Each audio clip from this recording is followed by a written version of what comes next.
Japan পূর্ব এশিয়ার একটি দ্বীপরাষ্ট্র, যার অর্থ সূর্য উদয়ের দেশ। 4টি মূল দ্বীপ নিয়ে গঠিত এই দেশ। রাজধানী টোকিও, যা বিশ্বের আধুনিকতম শহরগুলোর একটি। অন্য বড় শহরগুলো হলো ওসাকা, কিয়োটো ও নাগোয়া। জাপানের ভাষা জাপানিজ, মুদ্রা ইয়েন এবং জনসংখ্যা প্রায় 12,50,00,000, যা একে বিশ্বের 10 বৃহৎ দেশের মধ্যে রেখেছে। জাপানিজ ঐতিহ্যে রয়েছে সামুরাই যোদ্ধা, শিন্তো ও বৌদ্ধ ধর্ম এবং দ্বিতীয় বিশ্বযুদ্ধের হিরোশিমা নাগাসাকি অধ্যায়।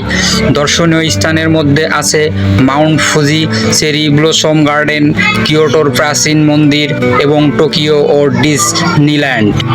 খাবারে জনপ্রিয় সুশি, রামেন, টেম্পুরা। জাপানি সংস্কৃতি শান্ত, শৃঙ্খলিত ও শিল্প নির্ভর। বিশ্বের সবচেয়ে দ্রুত ট্রেন, রোবোটিক্স ও অ্যানিমে জগতের শীর্ষ দেশ। জাপান সত্যিই এক আধুনিক বিস্ময়। সবাই ভালো থাকবেন।